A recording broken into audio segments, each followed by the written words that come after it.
my screen, and then I'll introduce you to everyone here.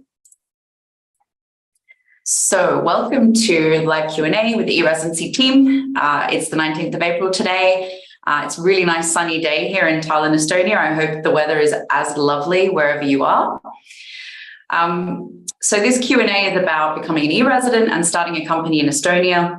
And we're going to share some slides with you, some content with you, and also answer any questions you might have.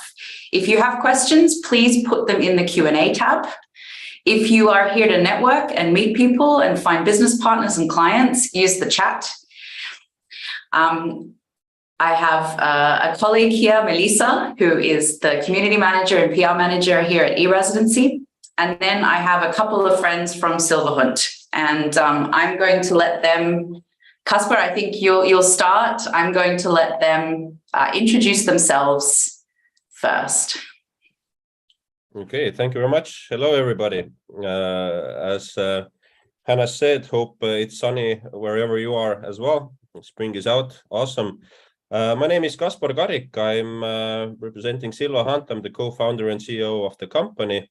And the company got started 2018, actually, in connection with another worldwide organization, JCI. We had summer days here. We had a German e-resident and co-founder in Estonia. And from his idea to create a service provider who would accommodate his needs and wants, became Silva Hunt to be 2018. And what's special about us, this accounting and all that, which is necessary to do business in Estonia, this is like the backbone or the fundamental things that we offer anyway.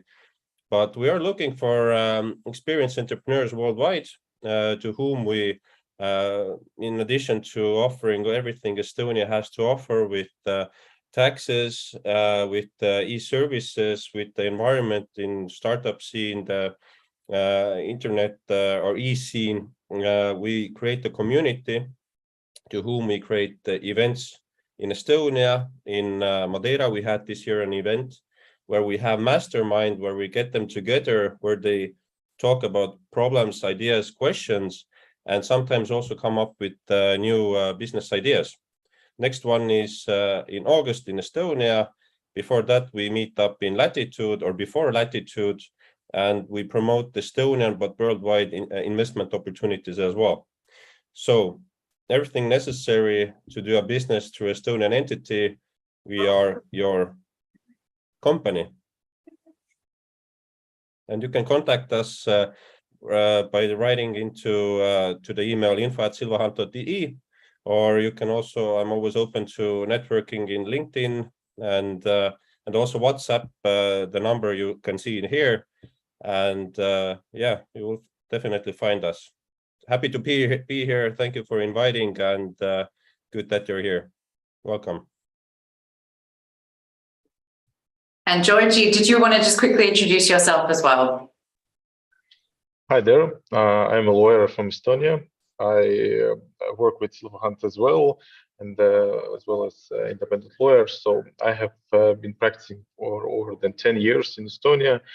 I finished Tartu University and have a master's degree. So main expertise I have is commercial law, labor law, taxes, and everything that needs business nowadays. I can help with this. So you can always ask for help, Silva Hunt, and they will contact me, and we will make work together. Or you can find me in LinkedIn as well. And I want to add that also international tax consultant is in our team, which also kind of differentiates us. And yeah, very strong in our team. Very cool. And one of your colleagues, Dagne, is also on the line, and she's networking with participants in the chat. So if you have any questions about contacting Silva Hunt, you can also ask Dagne in the chat how to do that. All right, Melissa, let's turn over to you. So the presentation today will be in 3 parts. The first part is on becoming an e-resident. We'll then answer a few questions on that topic. Then we'll turn back to the slides for company formation and business banking, then answer questions, and then lastly, we'll cover taxes as well. Melissa, take it away. All right. Hello, everyone. A very warm welcome from me as well. As Anna mentioned, I am the community manager at e-Residency. So I hope to see a lot of you who are not yet a part of our e-Residency community to become a part of this very tight-knit community. So first of all, let's talk about what is e-Residency. So e-Residency is a digital identity, and this digital identity provides you access to all of Estonia's e-services, so both public and private services that you can access with this digital identity, which comes in a form of, it looks like an ID card, but just without a photo, and it's got a chip in it that you plug into your computer, and voila, you can access all of our e-services. It also provides you with a very secure digital signature, which in addition enables you to encrypt documents and then send signed documents. And it is, a way of looking at it is a digital key for you to do business in Estonia and in the EU, as by having e-Residency, you're able to open and run an Estonian company remotely from wherever you are. And also e-Residency is a global community of e-residents, as well as a larger community of an ecosystem of entrepreneurs. But then let's also talk about the other side of what e-Residency is not. So as I mentioned, it looks like an ID card, but it is not a travel document. So with e-Residency, you'll not be able to travel with just the e-Residency card. It also does not affect your citizenship. It's not a visa or any sort of residency. The kind of common misconception can be is that it affects your own residency or automatically makes you an Estonian tax resident, but that's not the case. It also does not automatically provide you with a business banking account that will be needed, that you will need to apply for separately, and it's not a guarantee. And it also does not provide you with a personal bank account.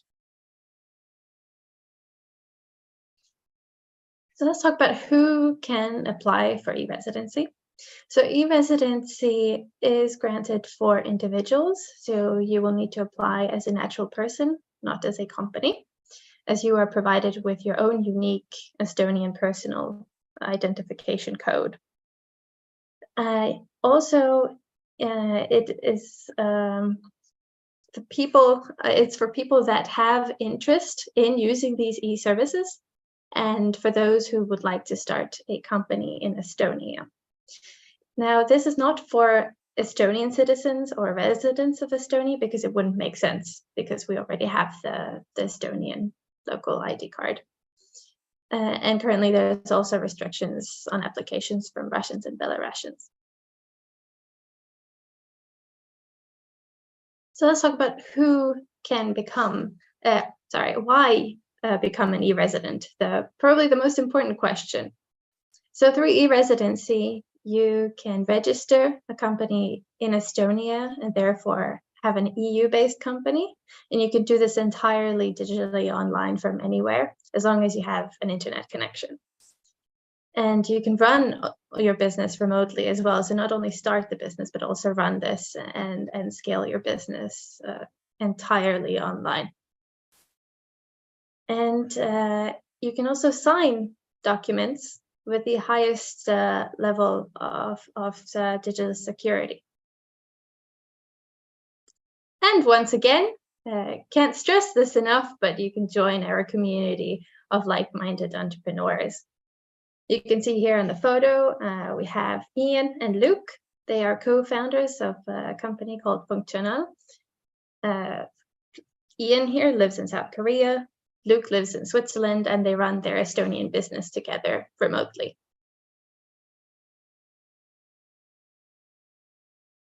Let's talk about the timeline of how you can become an e-resident and pick up your card. So first of all, you'll need to go to the application page, which you can go from our website. The application itself takes about 30 minutes. you'll need to have a copy of your passport and a photo. During the application, you will choose a pickup location where you will pick up your card from and pay the state fee, which is about 100 to 120 euros, depending on where you choose to pick up your card. Then the Estonian Police and Border Guard Board will review your application, and that can take up to 30 days. They might also contact you for some extra questions. So once your e-residency kit is ready and your card is printed out, it will reach the location that you chose within 2 to 5 weeks. Again, depending on where the location is, how far it is from Estonia. Then you can actually change your pickup location if you need to do so. So that is possible. A lot of people ask about it. You'll just need to pay a small extra fee for this. And then you will need to go and pick up your e-residency kit from the chosen pickup location, which is usually an Estonian embassy, and they will contact you when your card has reached the destination, and you can book a suitable time to go pick up your card. Our pickup locations will keep your card for 6 months, so you have 6 months to pick up your card. And then once you have your card, you plug it into your computer, and you will have access to all of these e-services that we talk about, which means you can start registering your company. Now on the next slide, we will see all of our pickup locations. So there's around 45 locations at this point.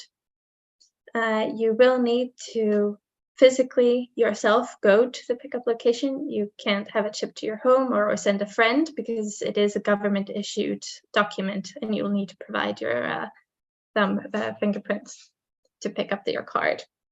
So it is important to also bear in mind that if you don't have a pickup location in your country or nearby, then you will need to travel to the nearest location.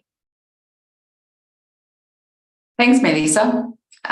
So let's stop here and just have a look in the Q&A and see if there are any questions.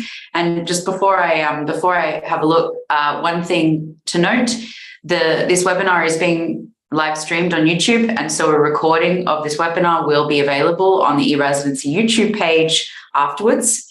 You will also receive a link tomorrow from us to a web page on our website where you can download these slides. Those are 2 questions I always get asked, so I'm just saying that right now, so you all know that you will get them.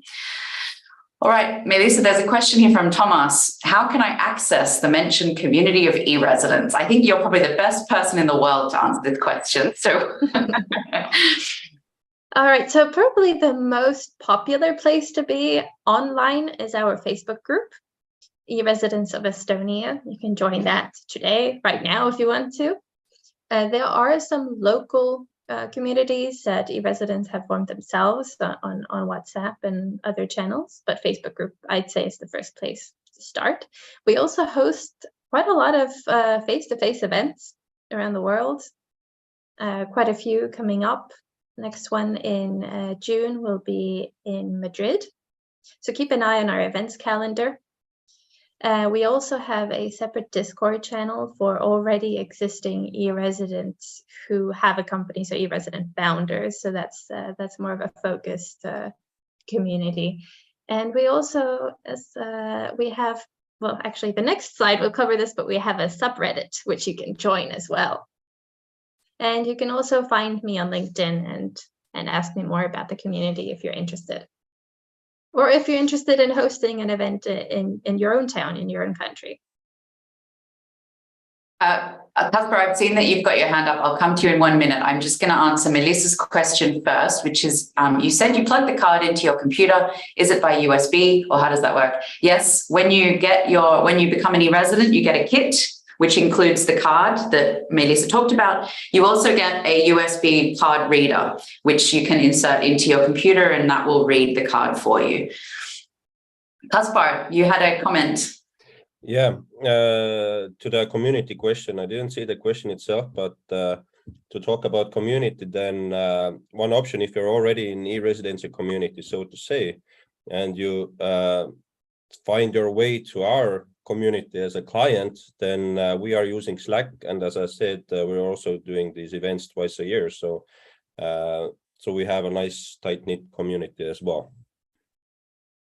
Great, thank you. And Kaushik is asking, I'm a resident of Germany with an EU blue card residence permit, but with an Indian passport. So as Melissa mentioned, you apply for e-residency as an individual. So you would apply with your passport, your Indian passport, and become an e-resident yourself. And in relation to your second question around taxes, we are going to cover this later in the webinar, so stay tuned for that. Thank you. Okay, I think most of the other questions that have been asked are more in relation to topics we'll cover later. So I'm going to now turn back to the slides and go into part 2, because we do have a lot of content to cover today. So as Melissa mentioned, we have a new subreddit.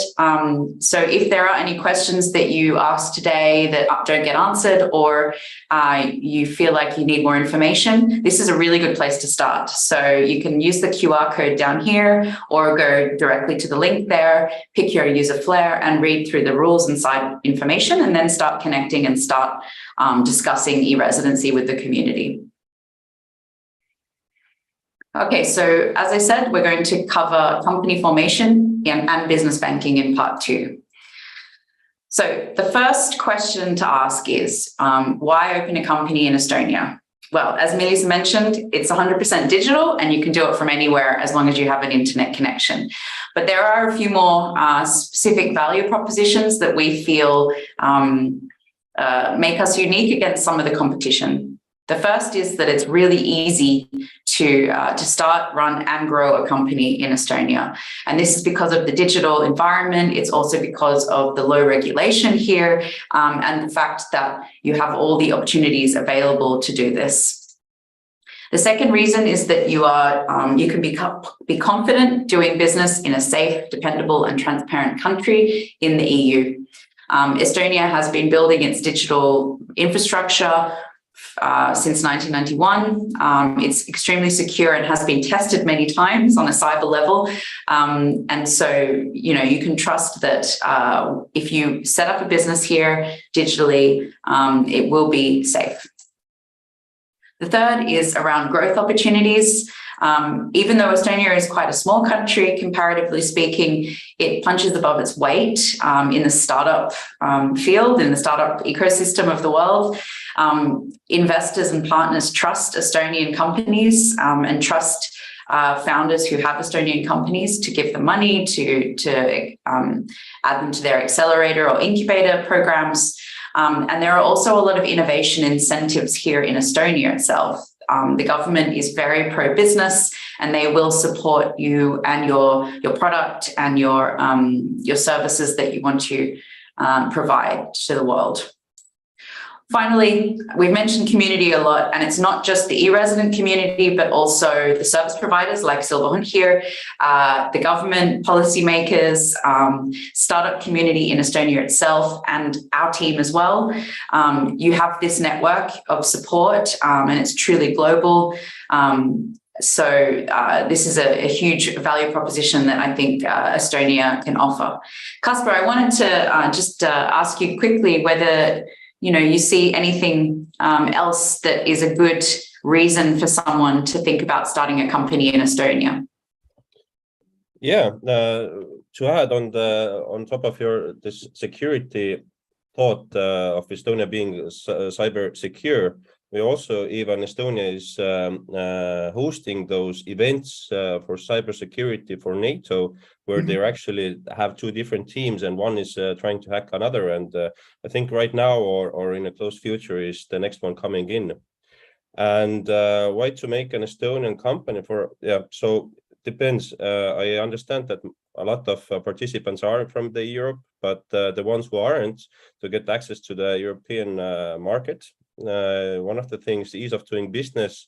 Of course, I'm also very pro investment or investments. So there's different ways to invest. One of them is to buy property. So you can actually, as an e-resident, use e-notary and also buy apartment or a house or investment object very easily without coming to Estonia. So all these things are very good. Startup ecosystem, everybody are one call away.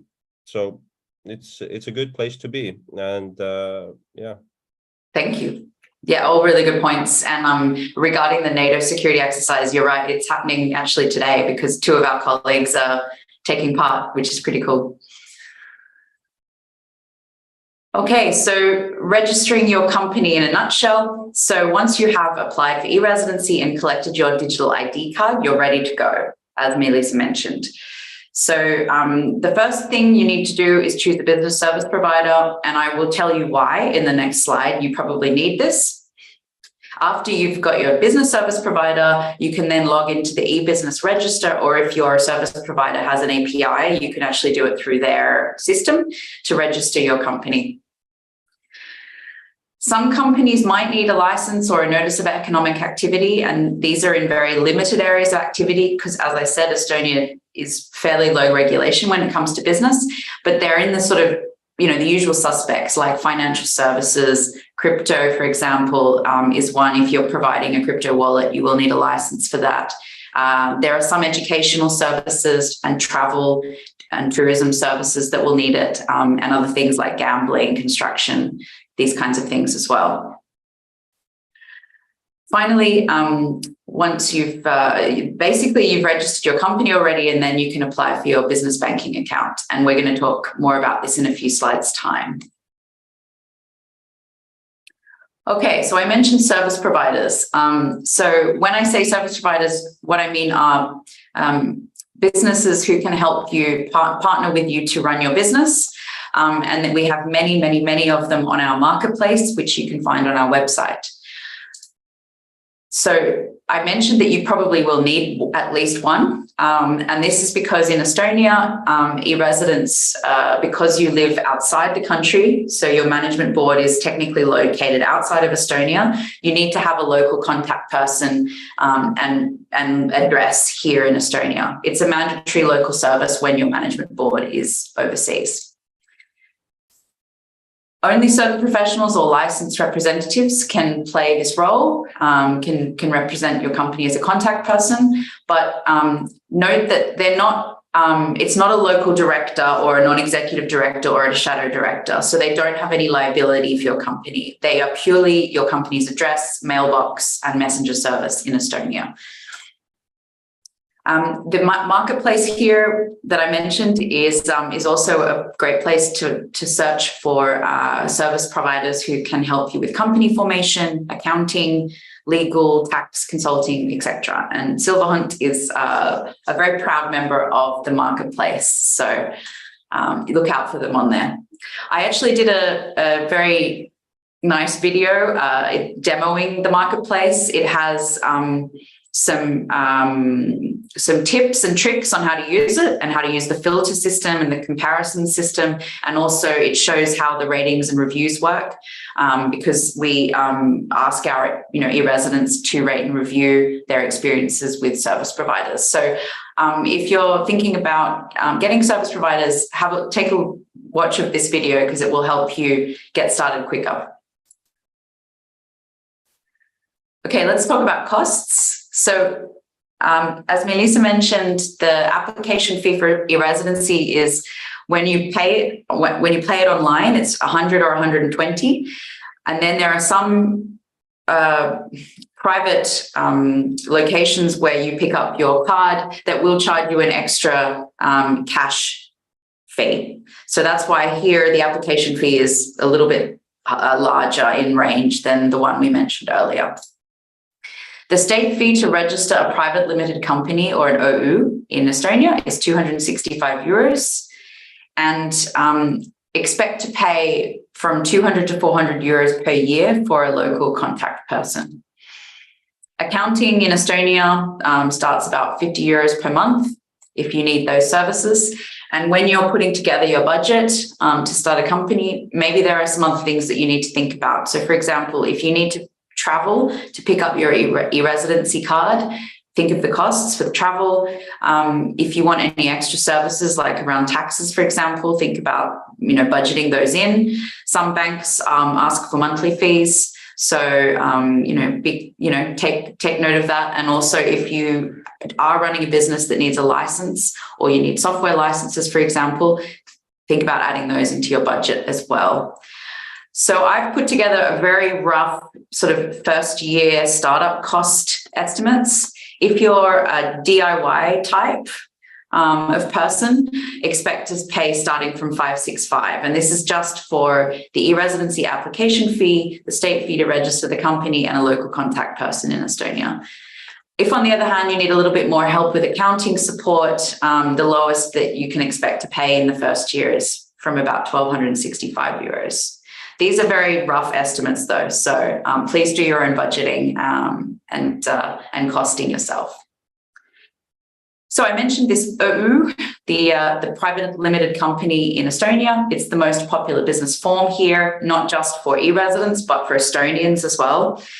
It's suitable for companies with one or more shareholders. So if you want to start a company with multiple founders, you can use the OÜ, or if you're a solopreneur, you can use the OÜ. It's fine for both. Recently, the laws changed in Estonia, and the minimum share capital, which used to be 2,500 euros, is now almost nothing. It's from 1 euro cent per shareholder. And some of the advantages of having an OÜ is that they limit shareholder liability, and the registration process is quite easy, as I showed you in the previous slide. Melissa, I'm going to turn back to you for the business banking section. Yes, let's talk about banking. But first, I'd like to make a side note that quite a few of you are putting your questions in the chat tab. Please do put your questions in the Q&A so we can track those better and get your questions answered. So, banking options for e-residents. There are 3 options that you can go with. The most popular among e-residents is to use a payment institution, fintech in the EU area. So this, the advantages of choosing a fintech is that you can open an account completely digitally online. And there's the widest choice of these banking providers, so you can choose one that suits your needs. The kind of difference between a fintech and a traditional bank, though, is that fintechs do not provide business loans. So that's something to keep in mind, depending on what your business needs are. Then the second option is if you already have an existing relationship with a bank, with a local bank where you live, if you live in the EU area, they might be willing to open a business account for your Estonian business where you actually are and have that relationship with. So if the bank knows you and they trust you, then this could be an option. And then the third option is to apply for a bank account, a corporate bank account in an Estonian bank. Now, something to keep in mind with Estonian banks is that they do want to see a strong connection to Estonia, and you will need to visit the bank physically in Estonia at least once. Now, you will get a preliminary answer from them. So if you do come to Estonia, you're not going to waste the trip. They will let you know before you come here if you're going to be able to open an account with them. But just this is important to keep in mind that you will need to come here. Quite a lot of e-residents first open an account with a fintech and then form a deeper connection with Estonia, maybe have some clients here or an office, and then later on open an account with an Estonian bank account. So let's just have a look at the kind of comparison between the banks and the fintechs. So as I mentioned, the biggest difference between a traditional bank and fintech options is that traditional banks provide business loans. That's probably the biggest difference. All other services are offered by fintechs as well. You can see in the list here, if having an Estonian IBAN is important to you, then there are options here both in the Estonian banks, but also fintechs. There are 3, two at the moment that offer an e-IBAN. And yeah, you can basically see the list here, but we have this comparison also on our marketplace on the website. So if you're thinking about different options, you can choose them there on our marketplace, and you'll have a comparison next to you of what kind of services they offer, also what are their kind of basic costs of opening a bank account in those service providers. I think this is a good place to stop for questions, Hannah, is that right? Should we have a look at? Yep, that's a great idea. So, Kasper, are you seeing any questions here that are interesting? Someone's asking about the presentation again. Again, you'll receive a link tomorrow where you can download these slides. So yes, you will get a copy. Mm-hmm. I'm opening the chat and the question as well. And when I opened the chat, the first one I noticed was, should have all the shareholders got their e-residency, meaning that should all the shareholders have e-residency? This is something that isn't like an obstacle, but we always recommend for the shareholders to have e-residency, because that's the main key of ease of doing business when all of the shareholders have the e-residency. So you can do the transactions, you can do the decisions online. So it's not a must. You can also go to the notary and do everything necessary, but it's definitely something we recommend doing. So I can see there are a couple of people asking about Zolo, another service provider on the marketplace. Zolo is a very good service provider if you're a one-person company, a solopreneur.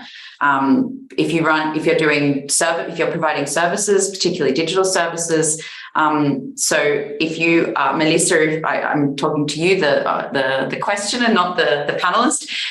If you're a solopreneur and you're providing some kind of digital services or digital products, then maybe Zolo is a good option for you. If you're thinking about starting a company with more than one founder, then Zolo won't be a good option. Or if you want to sell products or e-commerce, these kinds of things, Zolo doesn't take those types of clients.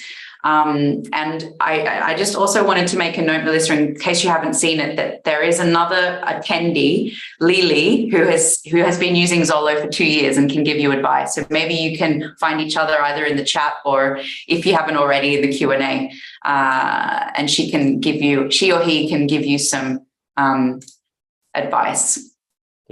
If I may add, I think that the slide you had with the marketplace members, 122, I think yes. All of them are good providers and with different strengths or different services.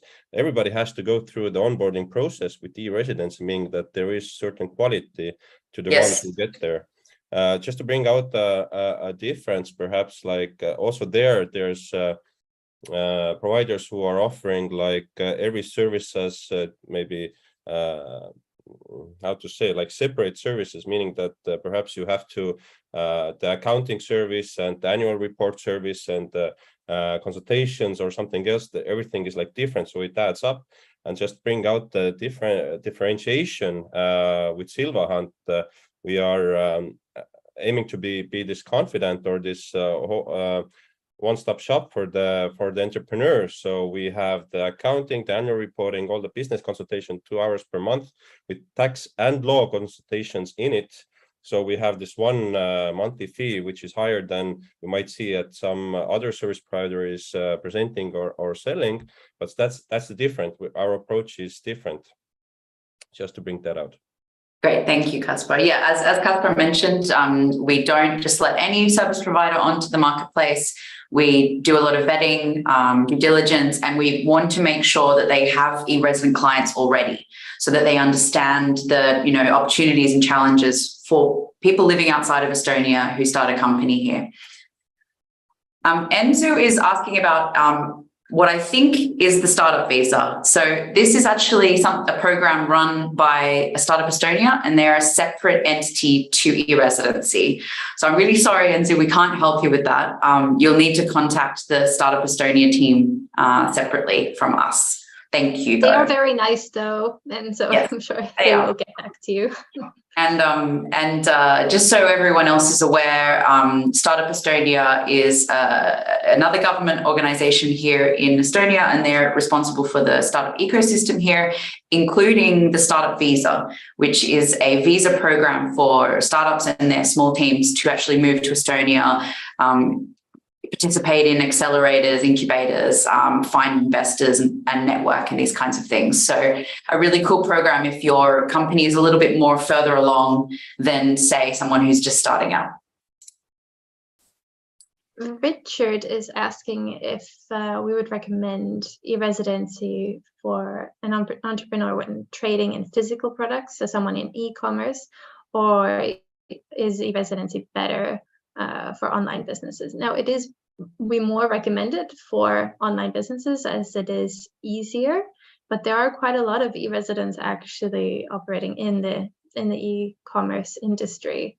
You can, for example, head to our blog and read about e-resident stories there and some examples. But maybe Kaspar, you would like to comment on this as well.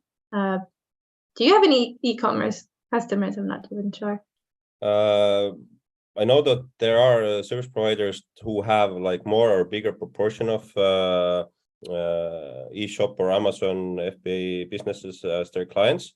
But for me, I see an opportunity here to bring in Georgi to perhaps try to answer this question as well. Yeah, thank you.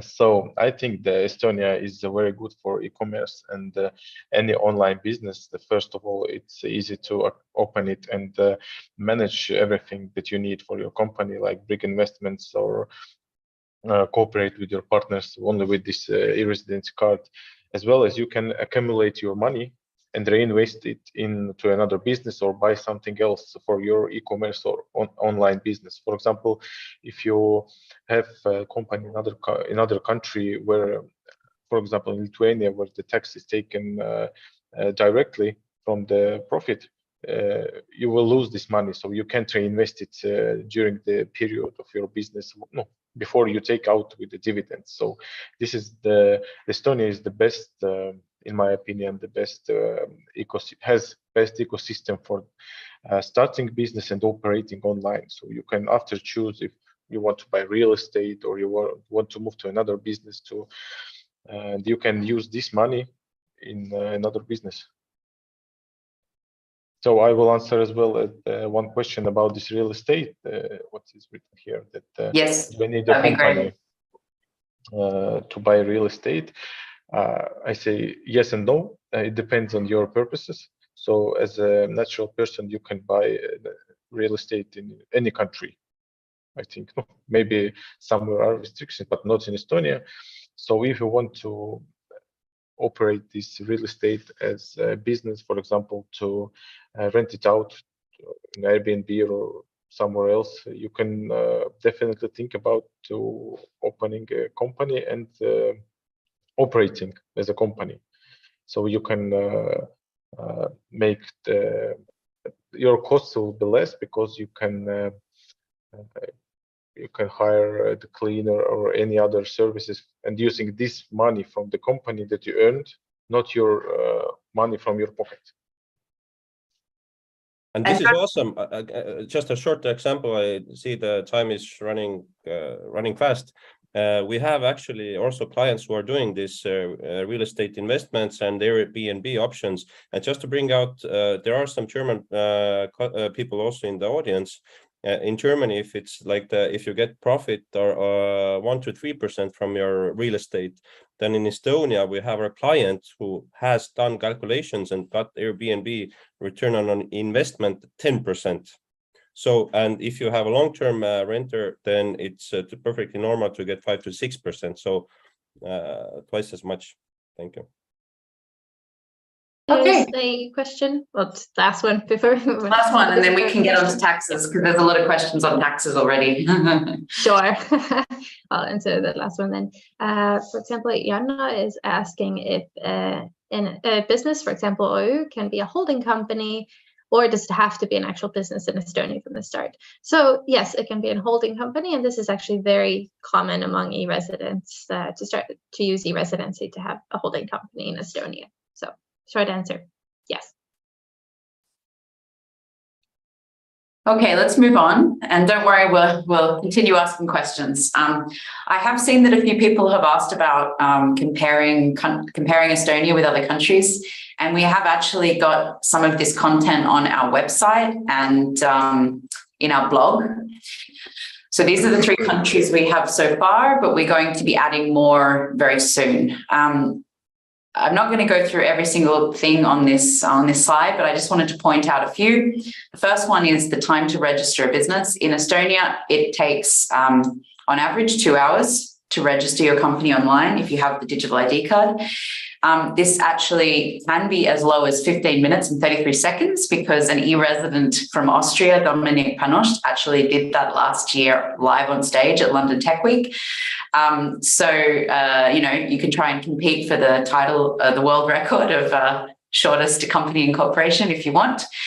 But I just wanted to really bring this out here to compare with some other countries. So if you're a foreigner starting a company in Delaware, you'll need a local agent.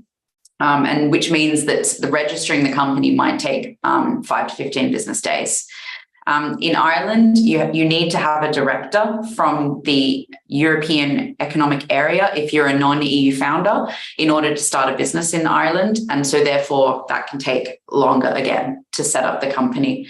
And finally, in the UK, it can take, according to the website, it says 24 hours, but I have heard from people that it can be shorter than that. So I think the UK is fairly comparable with Estonia. And finally, the other thing I wanted to bring out as well is the online, the online aspect. In Estonia, with e-residency, everything is online from the setup to the running. In Delaware, it's partially. There are some things that you might need to do with mail or even in person. In Ireland, it's partially, but here you need to upload, like actually print, sign, and scan physical documents to become digital. So it's not really super digital like it is in Estonia or as easy. And in the UK, you can do most things digitally as well in the setup phase. So just a few things that to show comparisons. As I said, if you want more details on these, check out our blog where we've got more really long blog posts comparing the countries. And we're going to be adding more very soon. Another thing to add before we get onto taxes is that we are reimbursing e-residency fees for Ukrainian citizens. So if you're Ukrainian, if you apply for e-residency and register a company in Estonia, the e-residency team and the Estonian government will cover your application fee for e-residency, and eligible service providers will cover the business incorporation fee. So we know that you're going through a pretty tough time at the moment, and hopefully this is a small thing to make things a little bit easier for your entrepreneurship activities. Okay, so taxes. So the first thing to note is, although I'm a lawyer, I'm not a tax lawyer. And therefore, I can only give you very broad guidance and ideas about what to think about when starting a company, a borderless business, as you would be doing as an Estonian e-resident. We do have Georgie here, so he can definitely jump in for some of the more specific questions about Estonian and international taxes. But I just wanted to make that very clear from the beginning that this is just general guidance and to speak to a professional about your own specific situation if you go this route. Okay, firstly, what are the taxes to be aware of and where might you pay them as an e-resident? So the first one is your own individual personal taxes. Generally speaking, you'll declare these in your country of tax residence. The second is the company taxes, and generally these will be declared where your company is tax resident. But there are also some international taxation concepts like permanent establishment and dual tax residency that you'll need to be aware of. And I'm going to talk a little bit more about this in the next slide, because essentially what it means is you could be liable to pay taxes in 2 countries or more. But luckily there are ways around this. So stay tuned for the next slide. The third type of taxes to be aware of are the payroll taxes and social contributions. So these are taxes that go to your employees, or if you are an employee of your company yourself, you'll also need to think about what type of social and payroll taxes your company will need to cover. Generally speaking, these are declared where your employees or you as an employee are located or registered. And finally, VAT, value-added taxes, sales tax, also known as GST in some countries. In Europe, at least, there are a few schemes that that are starting to simplify VAT a bit more for companies. I've put a very broad rule of thumb here, which will not apply to every single transaction, but if you're selling sort of goods under 150 euros, this will generally be the rule that you can follow, which is that online sellers can declare VAT in the EU country where they are VAT registered. Okay, so back to company taxes. So Estonian companies, when they're registered, are automatically considered Estonian tax residents by Estonia's Tax and Customs Board, which is the regulatory board here in Estonia in charge of taxation. But if your company is also considered a tax resident, or your activities create a permanent establishment in another country, your company may also have tax liabilities there. So what are some activities that could create a permanent establishment? These are things like having an office in another country, employing staff, holding assets under your company's ownership, and also if you're making key strategic decisions, board decisions, these kinds of things in that country. All of these types of factors will be considered when a permanent establishment of your company. The other thing to note that's really important, and this is going back to what Melissa said at the beginning of this presentation, is that e-residency does not exempt companies from dual tax residency or foreign tax liabilities. It's not a tax residency for your company or for you.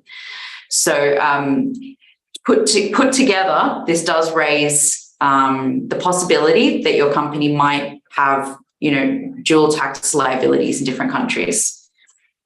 The good news is that Estonia has signed up treaties with over 60 countries to avoid double taxation. So, for example, Germany, I saw that we have quite a few people who live in Germany here, and Germany does have, I know, a very active tax board, one might say. So, for example, if you're a German e-resident and you have an Estonian company, it's likely that if you're doing most of your activities from Germany, the German tax board will consider that your company has a permanent establishment in Germany and you'll have tax liabilities there. But the tax treaty between Estonia and Germany exempts your company from paying taxes on dividends distributed in Estonia if you're paying taxes in Germany. So you should not be double taxed, but you need to talk to a tax consultant for professional advice, and there will be something that you need to do in order not to pay double tax, basically. So make sure you talk to a professional, get help in that regard. So now, after sort of giving you the bad news, now I'm going to talk about the good news, which is that Estonia does have the most competitive tax code in the world, and this is due to its minimal tax regulation and low rates. There is no annual corporate income tax. What does this mean? So if you reinvest your profits into your company, you pay no taxes, no corporate income taxes. If you distribute those profits as dividends, for example, the rates are 20% standard or 14% if you pay out regular distributions over 3 years or more. VAT in Estonia is 20%. If you have turnover over 40,000 euros, you'll need to register for VAT, although a lot of companies register even before that. It's possible to do that before as well. And as I mentioned before, the EU has these one-stop shop, the OSS, and the import one-stop shop, the IOSS regimes to simplify VAT for online sellers and importers as well. In Estonia, taxes can be declared and paid online. All you need to do is you need to log in with your e-Residency card, go to the EMTA, the online tax portal, and fill out your tax declarations there. The Estonian Tax and Customs Board, I've mentioned them already. They are extremely friendly. This is not just a cheesy statement I'm putting here. I'm sure all of us on this call have had dealings with EMTA that have been very pleasant and very fast, and they're extremely helpful. They even have a direct email and phone number, I think, for non-resident taxpayers. So I would recommend getting in touch with them if you have questions about Estonian taxes. And just all of this put together, it's really no wonder that Estonia has been #1 on the Tax Competitiveness Index for 9 years running. We're going for 10 next year, which would be really exciting if that happens. So how can e-residents pay corporate taxes in Estonia? So basically what you need to show that your company has substance here, has a strong connection. A little bit like what Melissa mentioned for getting an Estonian bank account. If you can satisfy the banks, you could probably satisfy the tax board as well. So things like renting an office, hiring employees who are registered in Estonia, holding your board meetings here, so coming once or twice a year to make all the big strategic decisions about your company, registering assets and intellectual property, IP, in Estonia. If you're digital nomads and you don't have a tax residency, you have a much better argument to pay taxes here in Estonia if you're traveling a lot. There's also the question of relocation, which our program we don't really cover visas. That's something to talk to our colleagues over at work in Estonia, but relocation is definitely an option, particularly if you're from the EU, and if you're from outside of the EU, there are some special visa categories to look into.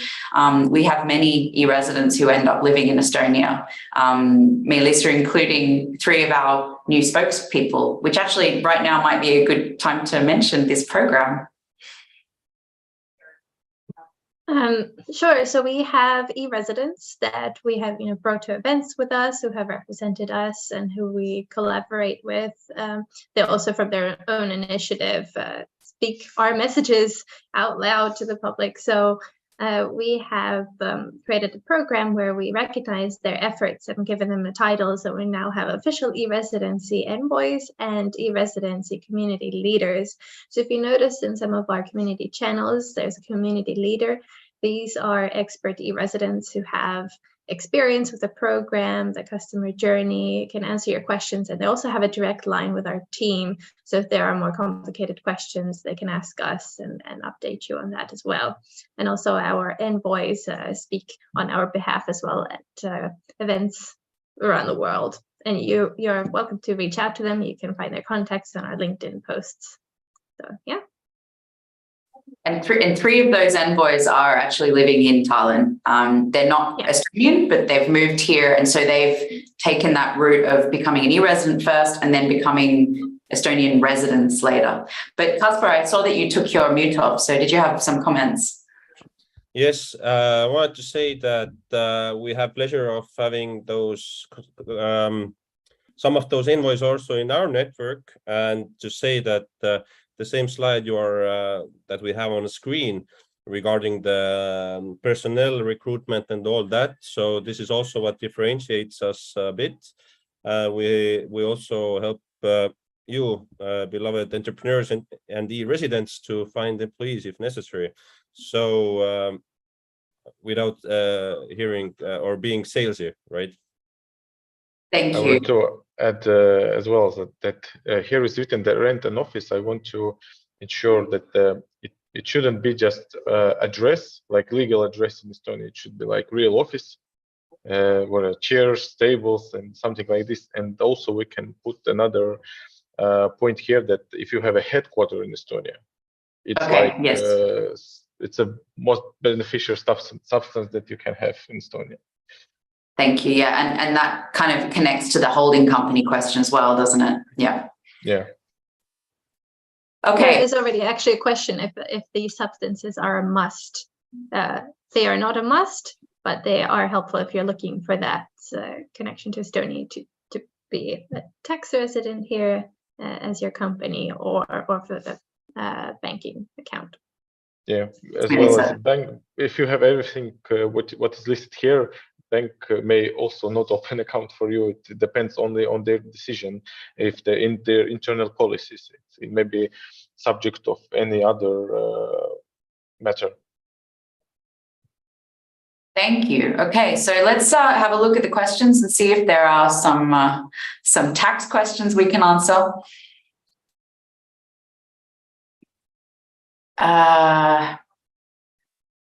Someone's asking about CFCs, and to be absolutely honest, this is not something that I am super aware of. Georgie, is this something that you're confident in tackling? Maybe I'll leave it to you. But it always depends on the residence of the person where he lives or she lives. It's difficult to answer now to this question, but the main rule, if I just read this question to the end.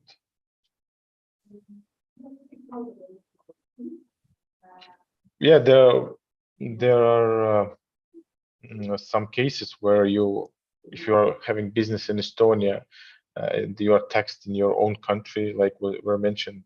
If you are not, like for example, Estonia and Germany have this double taxation treaty. So if you don't inform, for example, Estonian tax board or Germany tax board that you gained profit in one of those countries and you want to implement this double taxation avoidance, you could be taxed double, but you can fix it after, but it will be pain for you. It will take time to explain where you gained this profit, where were this permanent establishment in Germany, for example, or in Estonia. You should prove everything. So to avoid everything, you should firstly consult with your personal tax consultant in your home country and with tax consultant in the country where you are doing business.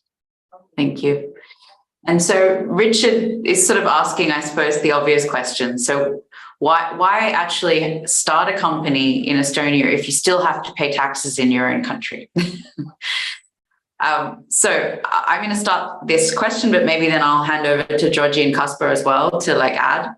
I think the main thing here to note is that if you only have clients in your own country, then maybe it is better for you to start a company in your own country. I think what differentiates Estonia, though, is that it's the ease of doing business digitally and the ability to serve the EU market as a whole, and also serve the global market as well. So if you're a company that's looking to go global, to expand into the EU or expand further, then maybe it's a better option. The other thing to point out is if you live in a country where starting a company is a really expensive process or involves a lot of paperwork or requires a huge share capital injection right at the beginning, looking at you, Germany or Switzerland, for example, then Estonia is a much cheaper alternative to start.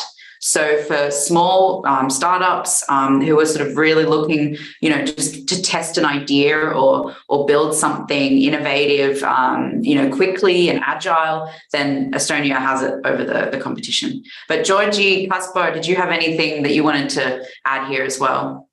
You're absolutely correct. It all depends on where are you doing your business. But if you are talking about, for example, salary or share with this board members fee. For example, board members fee is taxable always in Estonia. I mean, in income tax, but social tax can be reduced. It depends. Do we have agreement with Estonia? Has agreement with your country, for example, or if you are working from another country, for example, from Spain, and you are working not as a board member, but for example, as a marketing specialist or any other, you can pay salary there. Maybe there the taxation of the salary is lower, so you can play with this. But it depends on your strategy. It depends on your business. It depends on what you want in the end. I would also say that everything you say I agree with. With our international tax lawyer, also one of the first questions is what does this person plan for the future? do they have a family, do they have plans to move, where is their tax residence, all that, to understand what are the plans and needs and wants. And from there, there can be put together a plan how to do it most conveniently and beneficially. And also, there are, of course, the digital nomads who don't have a tax residence anywhere. Makes a lot of sense. But also, entrepreneurs are combining Estonian setup with different countries. For example, with Portugal, with the NHR, with the Dubai. So they are creating like this setups with combination with different countries, and also accumulating their assets is a big part why people are doing it.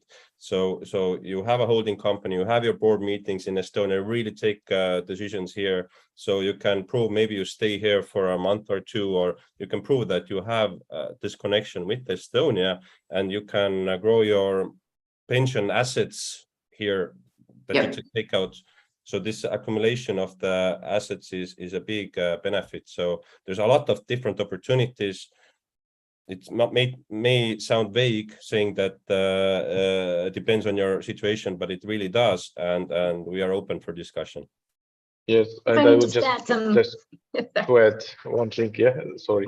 That for example, if you refuse to be Estonian tax resident and you move to another country and take the tax resident there, it might become like in 1 year you are still Estonian tax resident.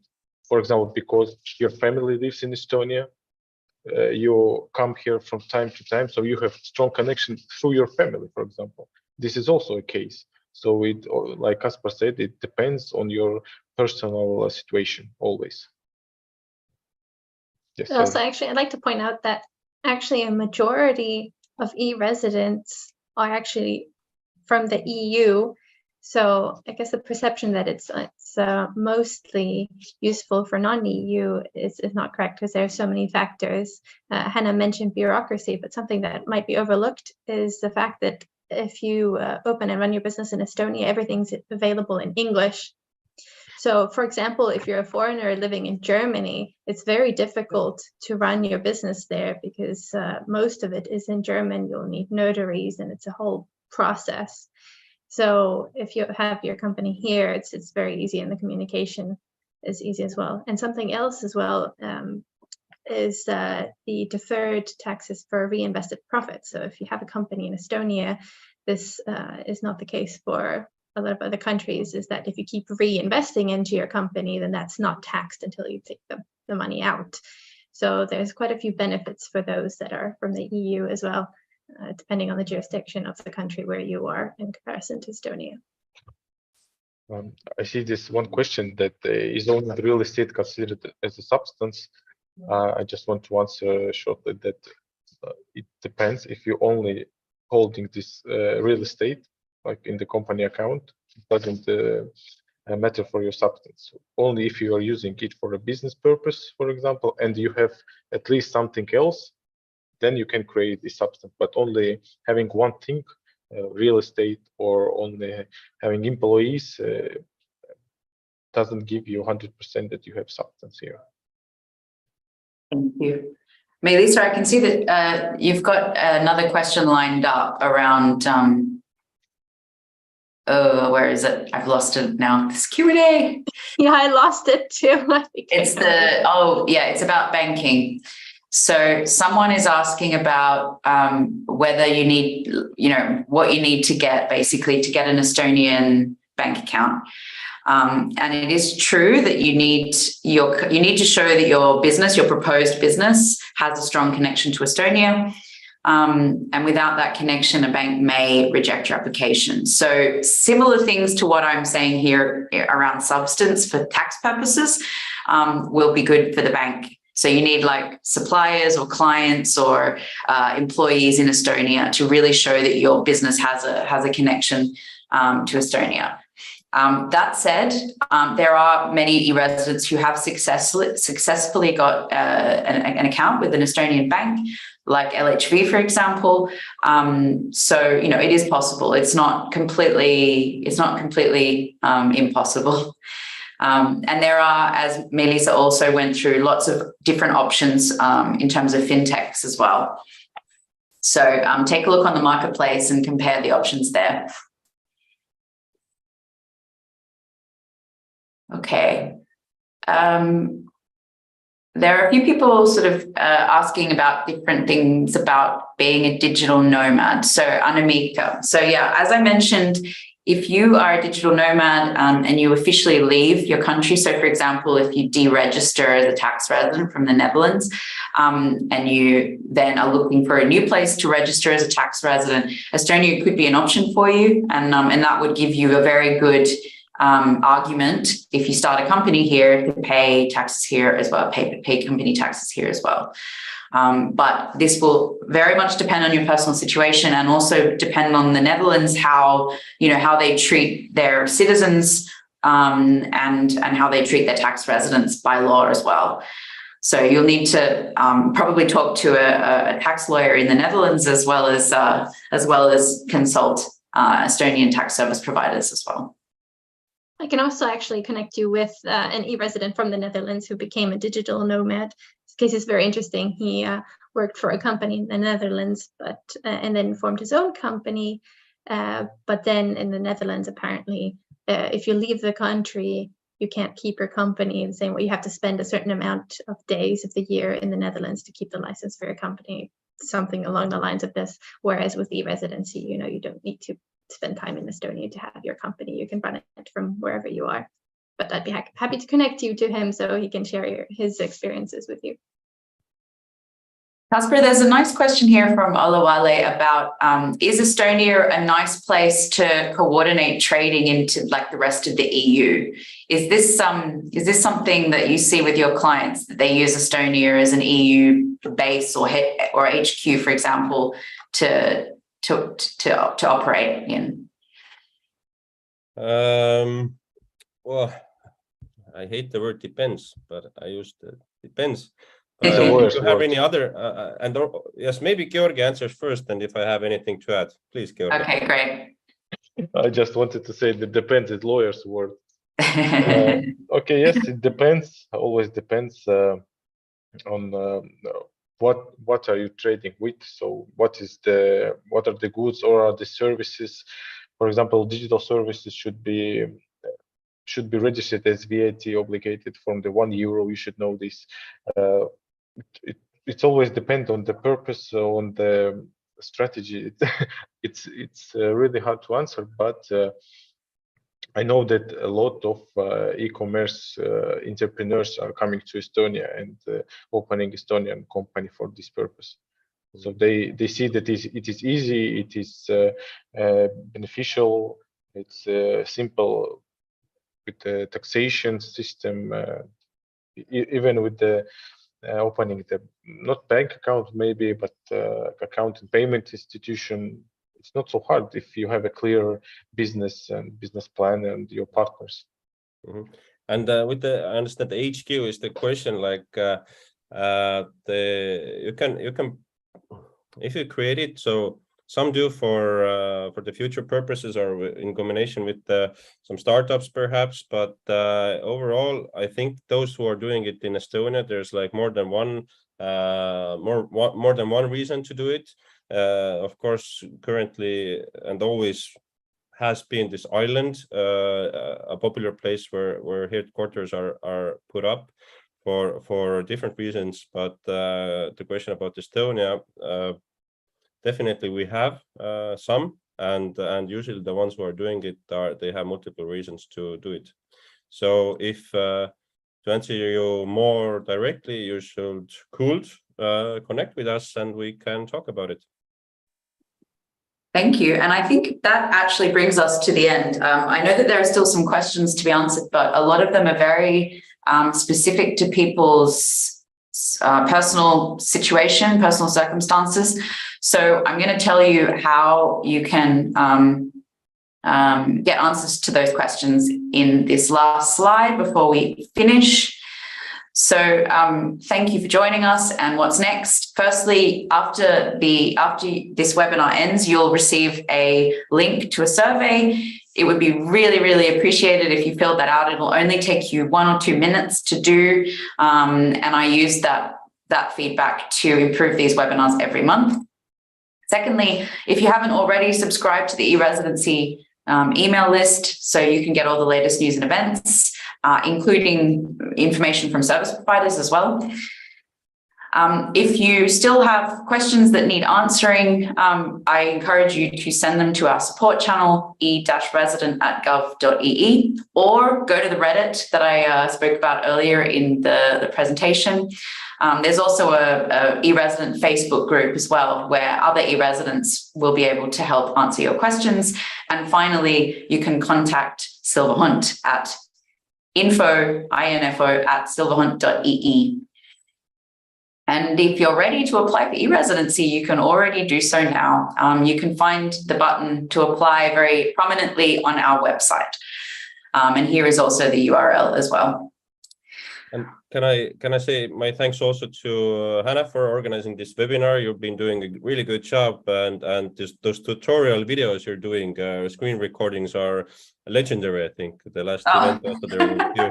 And Melissa worked with the community and the 4 pillars and all these events. So a big thanks to you and to the whole e-residency team, and of course Georgia and Tagne, who was answering most of the questions. She had to go a few minutes ago, but hope most of you got answers. If not, feel free to connect with us. Thank you very much. Thank you, Kaspar. Thank you, Georgie, as well. And thank you to my delightful co-host, Melissa, as well. And thank you all for joining us. And I hope to see you at more e-residency events very soon. Thank you very much.